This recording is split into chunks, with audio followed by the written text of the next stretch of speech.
اللہ اکبر، تیری تک کے ادامہ میں مرید ہو گئی۔ اس بوڑھی عورت کا قصہ بھی آپ نہیں بھول سکتے، جو گھر کا سامان باندھ کے اپنے دروازے پہ بیٹھی ہوئی تھی، اور اس نے سنا تھا مکے میں ایک جادوگر آیا ہے جسے ملتا ہے اس کا دین چھین لیتا ہے، کہیں ایسا نہ ہو کہ کہیں اس سے ملاقات ہو جائے اور وہ دین ہی میرا چھین لے، مجھے شہر چھوڑ دینا چاہیے۔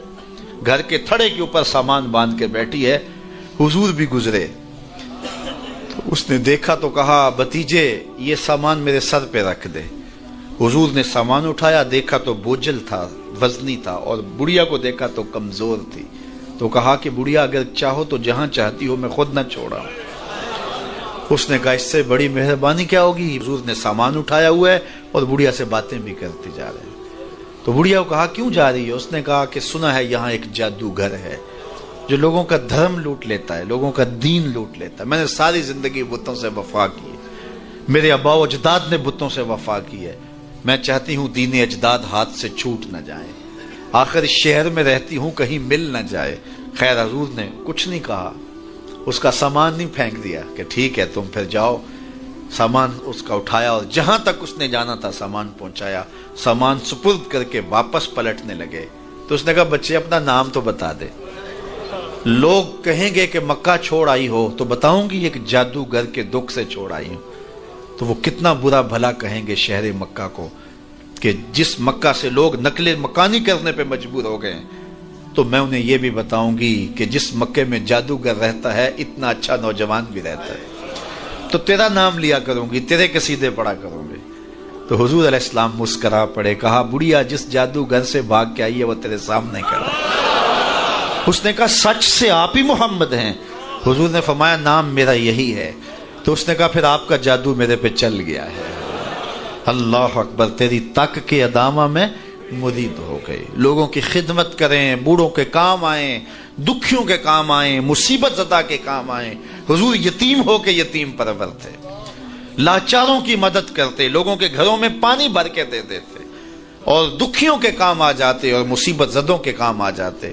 تو حضور سے پیار کرنے والوں، امت میں آپس میں حسد نہ پھیلاؤ، بغض نہ کرو، نفرتوں کے پہاڑ کھڑے نہ کرو، ایک دوسرے سے پیار کرو، جڑو، امت وحدہ بنے، اور اپنے ماحول کو، اپنی معاشرت کو ایک خوبصورت معاشرت کا رنگ دو، اور اپنی زندگی کو حضور کے نام کر دو۔ حضور علیہ السلام کی محبت سے معاشرے کے دکھ جو ہیں وہ سمیٹے جا سکتے ہیں۔ آقا کریم علیہ السلام نے محبت سے ہی معاشرت کو جو ہے وہ اپنے قریب کیا، اور لوگ ایمان کی دولت سے مالا مال ہو گئے۔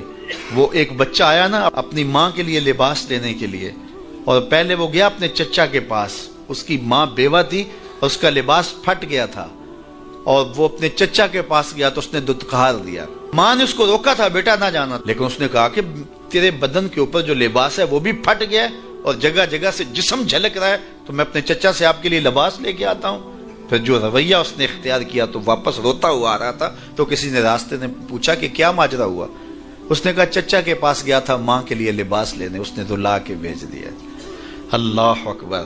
تو اس نے کہا کہ جا سین حرم میں محمد نام کا ایک شخص بیٹھا ہوا ہے، اگر تو اپنا دکھڑا اس کے سامنے پیش کرے تو وہ امید ہے تمہیں رد نہیں کریں گے، لیکن سن لے ان کا دین کوئی اور ہے۔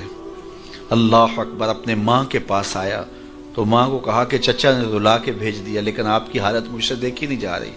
بچہ ابھی شعور کی منزلوں میں قدم رکھ رہا تھا، پہلے بہت چھوٹا تھا، اب اس کے اندر ایک جذبات تھے بچے کے اندر۔ تو ماں نے کہا کہ بیٹا نہیں، ان کے پاس نہیں جانا، سنا ہے کہ جو ان سے ملے دین دھرم چھین لیتے ہیں اس کا۔ اللہ اکبر۔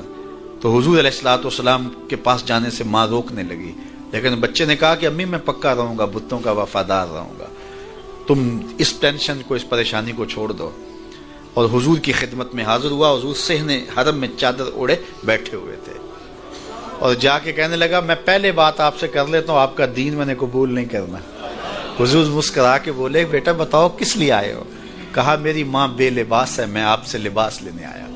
حضور نے چادر رحمت اتار کے اس کے کندھوں پہ ڈالا۔ اللہ اکبر۔ وہ واپس آ گیا اور ماں پر حضور کی چادر اڑائی۔ اللہ اکبر۔ اور ماں نے کہا کہ بیٹے اس نے اپنا دین تو نہیں تجھے دیا؟ کہا نہ، میں نے پہلے کہہ دیا تھا تیرے دین نہیں مانوں گا۔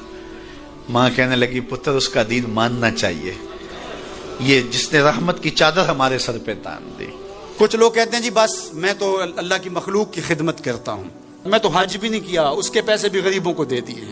وہ تبلیغ کرتے ہیں لوگ کہ جناب قربانی کے پیسے بھی اگر غریبوں میں دے دیے جائے تو یہ زیادہ اچھا ہے، ان کی مدد ہو جائے۔ تو وہ اس خدمت خلق میں اتنا غلو کر جاتے ہیں کہ وہ اسلام کے شعار کا مذاق اڑانے لگ جاتے ہیں، اور جو عبادت والے ہیں انہیں ہمسائے کو دیکھنے کا موقع بھی نہیں ملتا۔ اور آپ جانتے ہیں کہ جب ایک بستی کو برباد کرنے کا حکم دیا گیا تو کہا کہ یہاں تو ایک شخص رہتا ہے جس کا سر سجدے سے اٹھتا ہی نہیں۔ کہا میرے بندوں کے اوپر قیامتیں ٹوٹیں اور ان کے اوپر ظلم اور جبر کے پہرے ہوں اور اس کے ماتھے پہ شکن نہیں آتا، اس کے سمیت ہی بستی کو لٹ کے رکھ دو۔ یار عبادت کرتے ہو لیکن ہمسایوں کا خیال بھی رکھو۔ میرے حضور علیہ الصلوۃ والسلام نے لعاب پھینکا نا تو صحابہ نے اپنے ہاتھوں پہ لے کے اپنے منہ پہ مل لیا۔ آپ نے عشق اور محبت کی لوک داستانیں بڑی سنی ہوں گی، لوگوں نے نہریں بھی کھودی، لوگوں نے محبوبوں کے لیے کیا کچھ نہیں کیا، لیکن آج تک آپ کو ایسا نہیں ملا ہوگا کسی محب نے محبوب کا لعاب بھی چاٹا ہو۔ کائنات میں یہ انوکھا باب ہے۔ تو حضور علیہ الصلوۃ والسلام نے فرمایا کہ تمہیں اس چیز پر کس نے ابھارا کہ میرا لعاب بھی اپنے چہروں پہ مل رہے ہو؟ تو انہوں نے کہا اللہ اور اس کے رسول کی محبت نے۔ تو میرے حضور نے اس کی نفی نہیں کی، لیکن ساتھ ہی فرمایا اگر کوئی چاہتا ہے کہ اللہ اور اس کے رسول سے محبت کرے اور اللہ اور اس کا رسول اس سے محبت کرے تو وہ ہمسایوں کے حقوق کا خیال رکھے۔ یعنی تمہارا یہ پہلو بھی، تم عاشق رسول بھی ہو لیکن ہمسایوں کا بھی تو خیال رکھو۔ تمہارے گھر پہ جھنڈا تو لگا ہے حضور کے میلاد کا، لیکن اگر ہمسایوں کے گھر میں اندھیرا ہے تو یار اپنے گھر میں اس سال اگر چراغاں نہیں کر سکے، غریب ہمسائے کا میٹر کٹ گیا اس کا بل دے دو، آمنہ کا لال زیادہ خوش ہوگا، میلاد والا رسول زیادہ خوش ہوگا۔ اس لیے دونوں پلڑے برابر رکھو، نہ تو عبادات کے زعم میں تم خدمت خلق کو اور ہمسایوں کے حقوق کو، رشتہ داروں کے حقوق کو بھول جاؤ، اور نہ یہ کہ تم خدمت خلق کے نام پہ عبادات کا مذاق اڑانے لگو۔ وَكَذَلِكَ جَعَلْنَاكُمْ أُمَّةً وَسَطًا۔ ادارت المصطفیٰ دونوں بازوں کے ساتھ اڑنے کی فکر رکھتا ہے، اور امت وسط کے مزاج کو لوگوں میں راسخ کرنا شروع ہوتا ہے۔ ظاہر ہے جب کبھی اس بازو پہ زور پڑے تو کبھی اس بازو پہ زور پڑے تو بازو جھکنے لگتے ہیں، تو میرا اللہ مدد کرتا ہے، نصرت دیتا ہے۔